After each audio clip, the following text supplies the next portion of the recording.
Hi, I'm Kaya Bruce, Director of Community Education, and also a member of the Health and Safety Steering Team.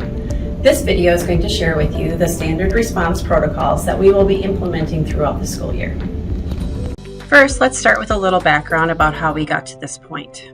A district emergency management response team with roughly 10 district staff have met around policies, procedures, and practices around safety over a number of years. They created and continuously updated the emergencies procedures guide binders that are still in use today. In January 2023, the COVID-19 team transitioned into being the Health and Safety Steering Team. This team was established to create, evaluate, and communicate district-wide safety and security procedures, policies, and resources, and consults with the emergency management response team when necessary. In February 2023, the Health and Safety Steering Team created a goal of implementing the Standard Response Protocol, otherwise known as SRP, district-wide. By doing so, we are able to develop consistent language for all buildings to use in the event of an emergency situation. This ensures that our students, staff, and visitors know what is expected of them no matter what building they are in throughout the district. In May 2023, we teamed up with local law enforcement and the I Love You Guys Foundation to provide an initial overview and training of the Standard Response Protocol, which we are sharing with you today. As a former police officer, I can tell you that it's very important for schools, first responders, students, and parents to share a specific vocabulary for quick and coordinated action. The I Love You Guys Standard Response Protocol creates that shared language and understanding of expectations. People easily understand the practices and can reinforce the protocol. This protocol enables rapid response determination when an unforeseen event occurs. So what is a Standard Response Protocol?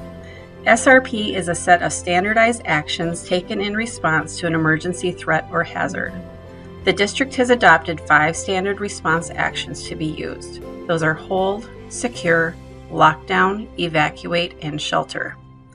These 5 actions will take the place of previous verbiage that was used in the district, such as Level 1 or Level 2 lockdown, emergency or non-emergency lockdown, code red, or other words your building may have used. We will now go into detail of each of these actions.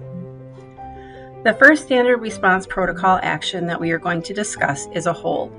A hold is called in situations that require students to remain in their classrooms during a non-emergency setting. During a hold, students and staff will stay in their classroom or area and continue with classes or activities as usual. A hold may be called if there is a behavior issue in a hallway or common area, a medical issue that requires privacy, or an unfinished maintenance operation. The hold action will likely be the one most frequently used in buildings. When there is a situation where a hold is called, the office will make a PA announcement that alerts the building of the hold. The PA announcement will state, "Hold. Hold in your rooms or area. Clear the halls." This announcement, and all others that we discuss, will be repeated several times. At that time, students are to clear the hallways and adults and staff are to close and lock the door if applicable, or keep students within the current setting. Staff will then account for all individuals and continue classes and activities as usual. In most instances, any bells will be ignored until the hold is released. When the situation has resolved itself, an all clear message will be announced by the PA system by the office. The all clear message will state, "All clear. The hold action has been released." Again, this announcement should be repeated several times.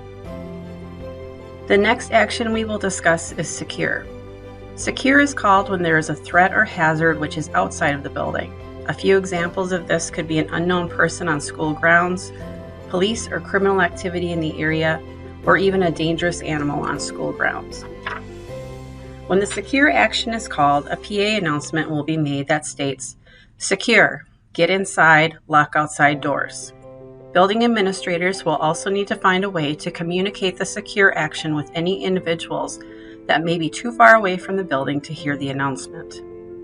At that time, adults and staff will bring everyone in from the outdoors as quickly as possible and lock any outside doors that may be unlocked. Adults and staff will continue to have increased situational awareness, account for all individuals, and continue classes and activities as usual. Administration will continue to monitor the situation, provide updates and instructions. Once the situation has resolved itself, an all clear will be called on the PA by saying, "All clear, the secure action has been released." Lockdown is called when there is a serious threat or hazard that is inside the building. An example of when a lockdown may be called would be an intruder or unknown person inside the building, an angry or disruptive parent or student, report of a weapon, or an active assailant. When a situation happens that requires the lockdown action, administration or office staff will push the blue lockdown button in the office. This will activate the pre-recorded announcement via PA. It will play several times and will release all magnetic locked doors in the building. When a lockdown is called, adults and staff will direct students to get into the nearest classroom or secure space, move out of the line of sight from the corridor, get low to the ground, and staff will turn off all lights. Everyone should remain silent, including their cell phones. Students will have the ability to text their parents soon, just not the first few moments of the lockdown action. Lastly, students and staff will not open the door for anybody. The lockdown action can only be lifted by administration or local law enforcement unlocking the door and letting the occupants of the space know the lockdown has been lifted. Again, the lockdown action replaces any terms previously used, such as Level 1 or Level 2 lockdown, emergency or non-emergency lockdown, code red, or any other words you may have used. The next action we are going to discuss is evacuate. The evacuate action is called when there is a threat or hazard inside the building and it is safer to move people from inside the building to outside. Based on the severity of the situation, the evacuation could be to a location on school grounds or an off-site location.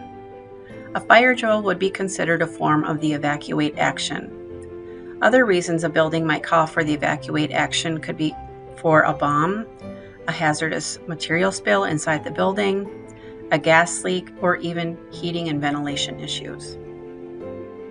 Due to the fact that the evacuate action may be called for a variety of different reasons, the announcement language varies depending on the situation and the severity of it. If there's a fire in the building, the evacuate action will be announced via that fire alarm, as it has been in the past. In the event that evacuation action is called for any other reason, a PA announcement will need to be made. The announcement should state evacuate the building immediately, evacuate to, and then you would state the location. Evacuation routes out of the building may be blocked, so administrators will share any changes to evacuation routes with staff. Administration will continue to monitor the situation and provide updates and instructions when they are available. Depending on the situation, relocation and reunification procedures may need to be implemented. Comprehensive training on relocation and reunification procedures will be happening later this year. Once it is safe to return to the building, the all clear can be announced over the PA system stating, "All clear, the evacuation action has been released." The final action is shelter. The shelter action can be called when there is an external hazard or threat that puts students and staff at risk if they were to evacuate the building. Some examples of when shelter action could be called would be a tornado, hazmat or biohazard spill outside the building, blocked evacuation routes, flooding, or even an earthquake. Similar to the evacuate action, each situation in the shelter action is highly specific based on what the hazard or threat is. Due to that, the PA announcement message will change based on the specific hazard or threat to the building. When a shelter action is called, a PA announcement will be made that states shelter for, and you would state the specific hazard and safety strategy. An example of this for a tornado or severe weather would be shelter for a tornado, go to severe weather shelter area. In this case, the tornado is the hazard and going to the severe weather shelter area is the strategy. During the shelter action, students, staff, and adults must follow the appropriate safety strategies based on the hazard. Adults and staff must account for all students and adults and report any injuries. Currently, safety strategies for instances like tornadoes, hazmat spills, and other similar situations are located in the district's Emergency Procedures Guide 3-ring binder. Over the next few months, we will be working to update those safety strategies to integrate them into how the new SRP work. Look for more information regarding that from the Health and Safety Steering Team. Finally, once it is safe to release the shelter, a PA announcement will be made that states, "All clear, the shelter action has been released." Next, we are going to share with you a 7-minute video from the I Love You Guys Foundation that summarizes the 5 response actions of the SRP that were just shared. This video is intended to be a training video that can also be shared with middle and high school age students. Why is this stuff important? There are things the adults don't like to talk about, but if things happen at school, I need to have a plan. And I need to know that the adults have a plan, so I'm going to talk about the standard response protocol. It's all about these simple actions. The first action is hold. Stay in your classroom, clear the hallways. The second action is secure. Get inside, lock outside doors. The third action is lockdown. Locks, lights, out of sight. The fourth action is evacuate. A location will be announced. The fifth action is shelter. The hazard and safety strategy will be announced. So let's get started and learn about hold. Hold in your classroom or area, clear the halls. Hold in your classroom or area, clear the halls. Something is happening in the halls and the school needs to get it sorted out. So we'll stay in our classroom even if the bell rings. Try to do classwork, but remind your teacher to lock and close the classroom door. Won't I be marked tardy for my next class? Not during a hold. And if I'm in the cafeteria or the gym? Depending on what's happening, you might be asked to stay in your area if you aren't in a classroom. Unlike a lockdown, a hold can be released with a PA announcement. Students, all clear, the hold is released. All clear, the hold is released. I'm James. I'm a school resource officer. Kids, get inside, hustle. Secure, get inside, lock outside doors. Secure, get inside, lock outside doors.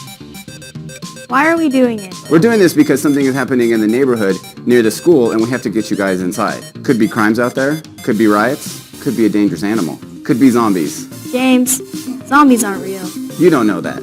Here's what happens. Get everyone inside. But inside, you just keep everything normal. Even class changes stay on schedule except between buildings. Initially, nobody can come in or go out of the building. Depending on what's happening, your teacher may ask you to text your parents and tell them not to freak out. School is happening just like normal, and if they show up, they probably won't be let in anyway. That's right, nothing to see here. Chill. Secure is just staying inside. Sometimes it's a pain, like when school gets out or during lunch, but usually you won't notice much. What about lockdown? This is serious. Pay attention because something bad is happening in the school. Oh, things adults don't want to talk about.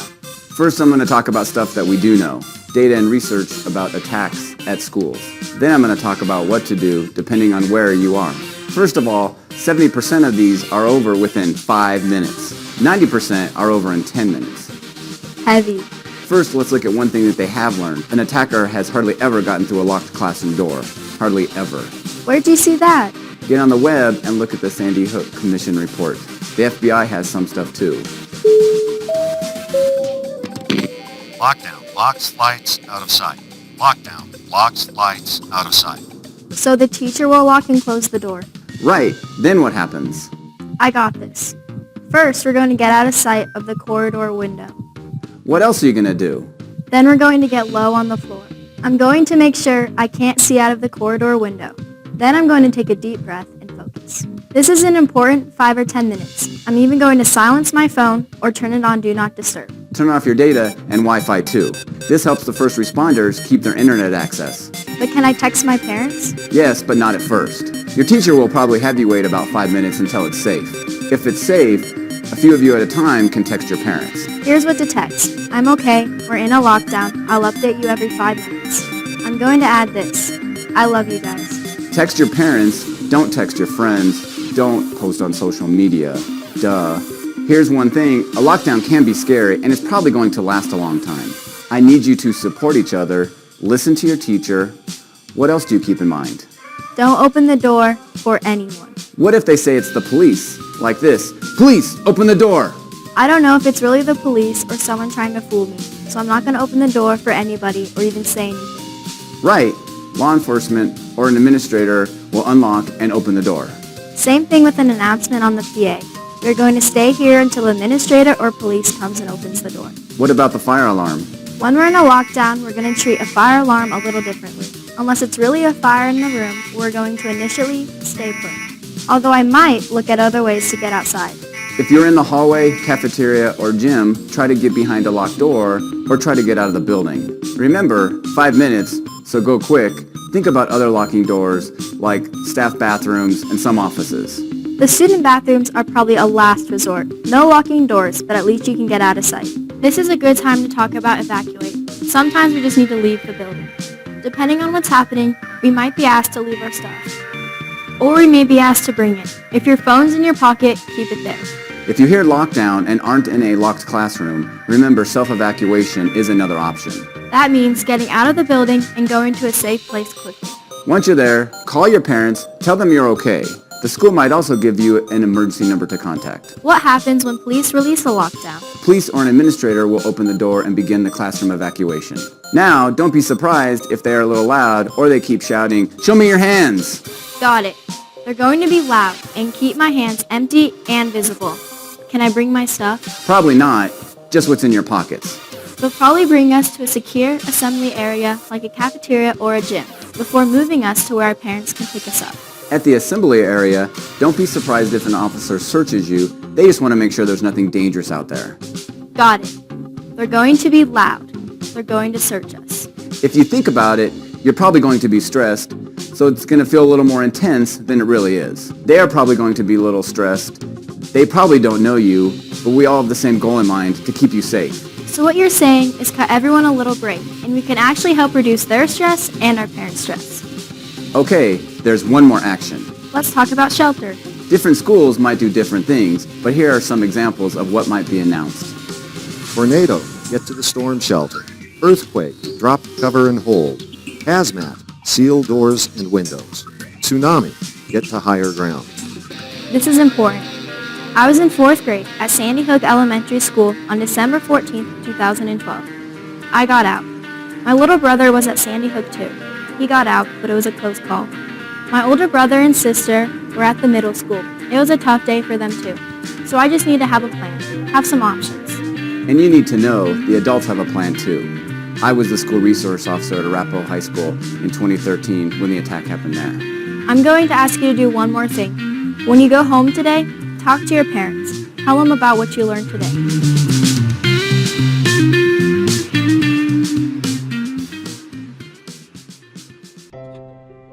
Each classroom or space where people gather, cafeteria, gym, restrooms, etc., should have a standard response protocol poster displayed next to the door or entry of the space.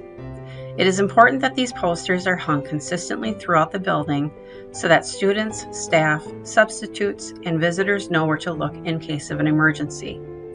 Please work with your administrator to ensure that you have a poster for your classroom or area. State law requires schools to conduct 5 fire, 5 lockdown, and 1 tornado drill each year, and the first fire drill of the year needs to take place within the first 10 days of school.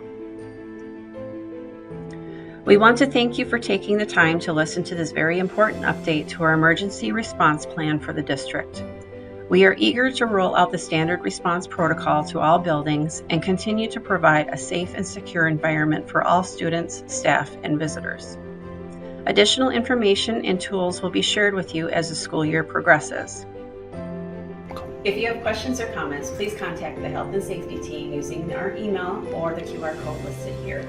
We wish you an amazing and rewarding 2023-24 school year, engaging, developing, and inspiring our students for lifelong success.